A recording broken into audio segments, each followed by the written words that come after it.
Dear students, Bihar intermediate council द्वारा जो है मॉडल पेपर जो है तैयार किया गया है 5 सेट के अंदर, और वो 5 सेट के अंदर से ही क्वेश्चन पूछा जाएगा आपसे। बहुत इम्पोर्टेंट क्वेश्चंस हैं। मैं चाहता हूं कि आप लोगों से कुछ डिस्कस करके उससे कुछ उस पर जो है कमांड दिया जाए। आइए हम लोग शुरू करते हैं।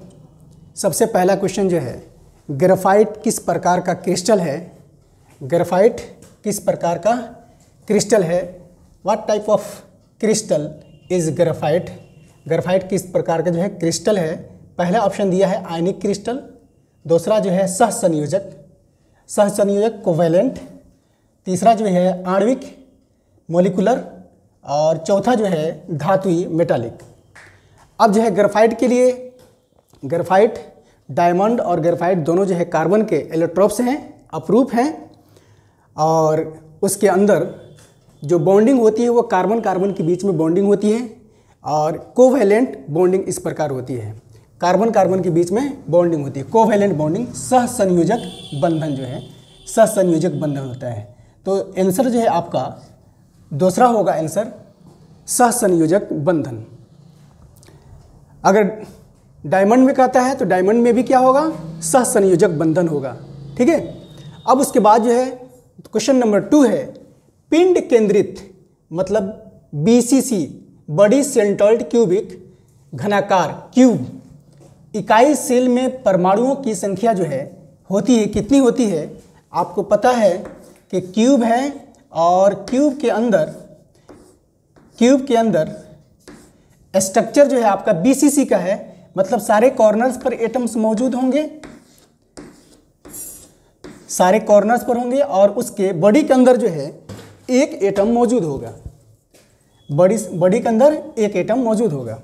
अब इस तरह से जो है एक कॉर्नर पर जो शेयरिंग होता है 1/8 का होता है, 1/8 का होता है, 1/8 का इस प्रकार टोटल जो है कॉर्नर्स हैं 1 2 3 4 5 6 7 8 कॉर्नर्स हैं।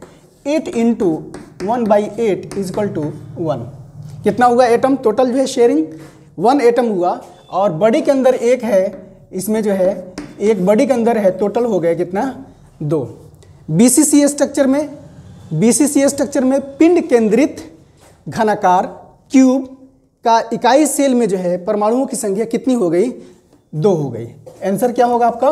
2। अगर इसके आधार पर क्वेश्चन अगर बनता है कि आप बताइए कि BCC के अलावा सिंपल क्यूबिक में, तो सिंपल क्यूबिक स्ट्रक्चर के अंदर हम लोग देखते हैं कि बॉडी के अंदर तो नहीं होगा, सिर्फ कॉर्नर्स पर होंगे, इसलिए यहाँ पर Z का वैल्यू जो होगा 1 होगा। अगर पूछा जाता है कि आप बताइए कि फेस सेंटर्ड में जो है नंबर ऑफ एटम्स, Z का वैल्यू कितना होगा? किसमें? FCC में Z का वैल्यू यानी कि नंबर ऑफ एटम्स की संख्या, यानी परमाणुओं की संख्या जो है कितना होगा? तो फेस सेंटर्ड यानी कि यहाँ भी फेस है, फेस कितने हो रहे हैं इसमें देखिएगा, काउंट कीजिएगा। कॉर्नर पर तो एटम मौजूद हैं, साथ ही साथ फेस पर होंगे एक फेस, इधर का बैक 2 और इधर का 3, नीचे में जो है 4, इधर का 5 और उधर का 6, टोटल 6 फेस हैं, और हर एक फेस जो है आधा भाग लिया रहता है, किसी गोले का आधा भाग लिया रहता है। तो इस प्रकार 6 × 1/2 टोटल कितना हो गया? 3, और टोटल कॉर्नर्स पर कितने हैं? 8 कॉर्नर्स हैं, और एक कॉर्नर्स के लिए 1/8 टोटल हो गया 1। टोटल आपका जो है नंबर ऑफ एटम्स जो है FCC में 4 आ गए। तो अगर ऑप्शन बदल जाता है तो वहाँ से आप बता सकते हैं कि सिंपल क्यूबिक में 1 और फेस सेंटर्ड क्यूबिक में 4 और BCC में जो है 2। आंसर यहाँ पर है 2 लगाएंगे। क्वेश्चन नंबर 3, विलियन के अणु संख्या गुणधर्म का उदाहरण है। विलियन सॉल्यूशन, अणु संख्या गुणधर्म, कोलिगेटिव प्रॉपर्टी का एग्जाम्पल जो है कौन सा है? पहला ऑप्शन दिया है घनत्व डेंसिटी, दूसरा जो है द्रव्यमान मास, तीसरा है क्वथनांक बॉइलिंग पॉइंट, क्वथनांक उन्नयन एलिवेशन इन बॉइलिंग पॉइंट, और चौथा जो है ताप दिया हुआ है। एलिवेशन इन बॉइलिंग पॉइंट आप जानते हैं कि अणु संख्या गुणधर्म के बारे में जान लीजिए कि अणु संख्या जो है किसी भी सॉल्यूशन का कोलिगेटिव प्रॉपर्टी क्या होता है, अणु संख्या क्या होता है? तो अणु संख्या जो है किसी विलियन का वह गुण है जो कणों की संख्या पर निर्भर करता है, कणों की संख्या पर निर्भर करता है, यानी कि सोलूट के कणों की संख्या पर निर्भर करता है। वैसी स्थिति में अगर किसी विलयन के अंदर सोलूट की संख्या को जो है घटा दे बढ़ा दे तो उसका बॉइलिंग पॉइंट क्या होगा, बढ़ेगा। सबसे पहली चीज़ ये कि आप जानिए कि कोलिगेटिव प्रॉपर्टी जो है 4 तरह के होते हैं जो संख्या के सोलूट की संख्या पर निर्भर करते हैं। Relative lowering of vapour pressure, 2 elevation in boiling point, तीसरा जो है डिप्रेशन इन फ्रीजिंग पॉइंट, और चौथा जो है ओस्मोटिक प्रेशर। ओस्मोटिक प्रेशर जो है relative lowering of vapour pressure, सापेक्ष जो है वाष्प दाब में कमी, एलिवेशन इन बॉइलिंग पॉइंट, क्वथनांक का उन्नयन, डिप्रेशन इन फ्रीजिंग पॉइंट, हिमांक का अवनमन, और ओस्मोटिक प्रेशर प्रासरिक दाब जो है। ठीक है, इस प्रकार 4 जो है आपके कोलिगेटिव प्रॉपर्टी हैं, अणु संख्या गुणधर्म है। अब इसमें से ऑप्शन में मिलाइए कि पहला ऑप्शन गलत, दूसरा गलत, तीसरा यहाँ पर ऑप्शन जो है सही है, क्वथनांक उन्नयन, यानी कि elevation in boiling point. Boiling point में क्या होता है, बढ़ोतरी होती है, वृद्धि हो जाती है, यानी कि जब संख्या हम सोलूट के नंबर ऑफ पार्टिकल्स जो है बढ़ाएंगे तो उसके जो है बॉइलिंग पॉइंट क्या हो गया, बढ़ जाएगा। जैसे आप देखते हैं कि चाय जो है बनाते समय पानी को गर्म करते हैं और जैसे पानी गर्म होता है खौलने लगता है, 100 डिग्री पर जो है बॉयल होने लगता है। 1 चम्मच चीनी उसमें डालते हैं, चीनी में क्या है, अणु हैं, अणु जो है जैसे ही जाता है उसके वाष्प दाब को, वेपर प्रेशर को क्या करता है, कम कर देता है, और उसकी बॉइलिंग पॉइंट क्या हो जाती है, बढ़ जाए। कुछ देर तक आप और गर्म करते हैं तब जो है वो खौलना शुरू होता है, यानी उसकी बॉइलिंग पॉइंट में क्या हो जाती है, वृद्धि हो जाती है, वेपर प्रेशर में क्या हो जाती है, कमी आ जाती है। ठीक है ना। इस प्रकार जो है हमारा कोलिगेटिव प्रॉपर्टी जो है 4 हो गए। यहाँ ये 4 बातों को आप ध्यान से रखिएगा। ऑप्शन बदल सकता है, ऑप्शन बदल जाएगा तो आप जो है मतलब ऑप्शन बदल जाएगा यहाँ से, और उसमें जो है अगर ये 4 चीज़ों में से अगर कोई है तो वो क्या है, अणु संख्या गुणधर्म है। चलिए हम फिर बात करते हैं चौथा क्वेश्चन के बारे में। निम्न में कौन सा पदार्थ सबसे अधिक हिमान अवनमन उत्पन्न करता है। कौन सा पदार्थ जो है हिमान अवनमन उत्पन्न करता है। मैं अभी बताया था कि अणु संख्या गुणधर्म नंबर ऑफ सोलूट पार्टिकल्स पर निर्भर करता है। सोलूट की संख्या जो है बढ़ेगा, पार्टिकल्स की संख्या बढ़ेगा, पार्टिकल्स की संख्या बढ़ेगा, ये 4 चीज़ें जो है आपकी बढ़ेंगी। वाष्प दाब में कमी होगी, बॉइलिंग पॉइंट बढ़ेगी, और फ्रीजिंग पॉइंट क्या होगी, कम होगी, ओस्मोटिक प्रेशर जो है चेंज करेगा।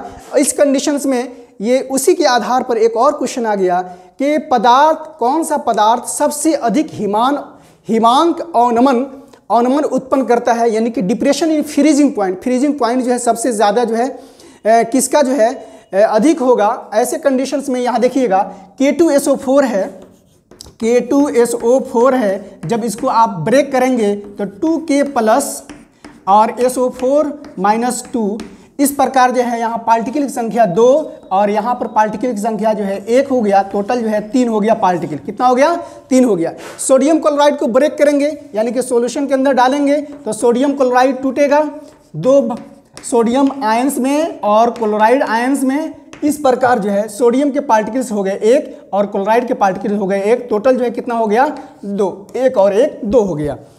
अब यूरिया है, यूरिया का जो है फॉर्मूला आप देख लीजिए कि NH2 CO NH2, ये यूरिया का फॉर्मूला है। इस प्रकार ये ऑर्गेनिक कंपाउंड्स है और ऑर्गेनिक कंपाउंड्स को पानी में जब डालेंगे, यानी यूरिया को जब पानी में डालेंगे तो यह कहीं से आयनिक रूप में टूटेगा नहीं, आयंस में नहीं टूटेगा, पार्टिकल्स में नहीं टूटेगा। इस प्रकार जितना मोल हम जो है डालेंगे उतना ही मोल रहेगा।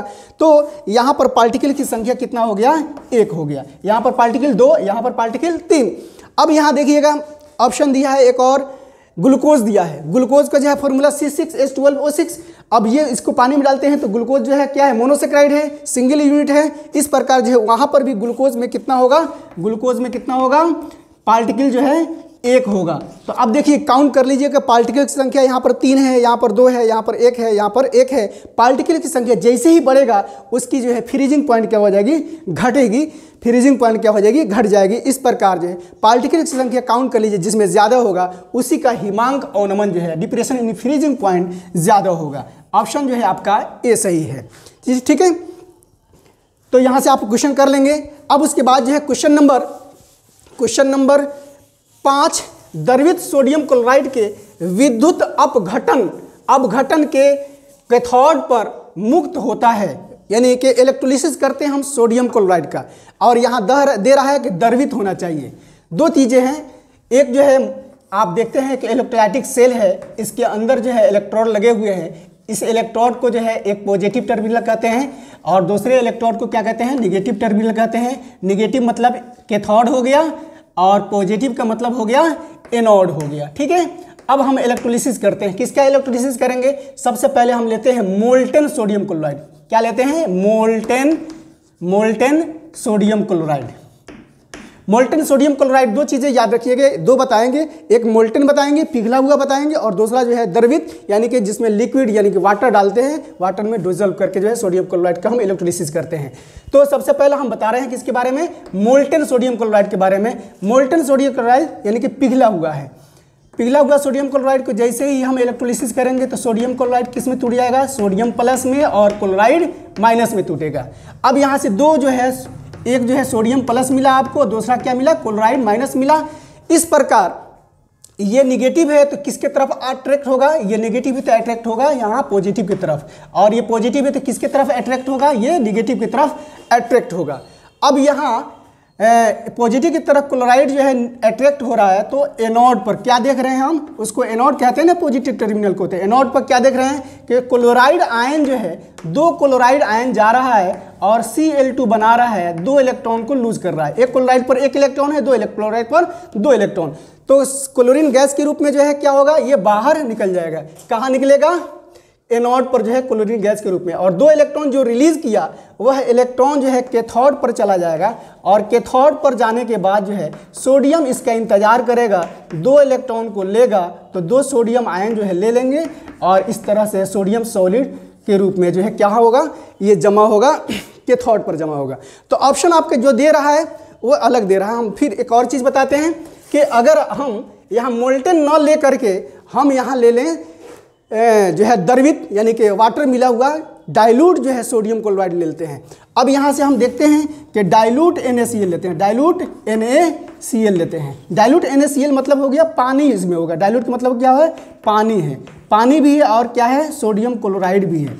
तो ऐसे कंडीशंस में पानी भी टूटेगा H+ आयन में और OH- आयन में, और सोडियम जो है सोडियम क्लोराइड टूटेगा सोडियम प्लस आयन में और Cl- आयन में। ऐसे कंडीशंस में अब देखिए, दो आपके जो है पॉजिटिव चार्ज वाले हो गए और दो निगेटिव चार्ज वाले हो गए।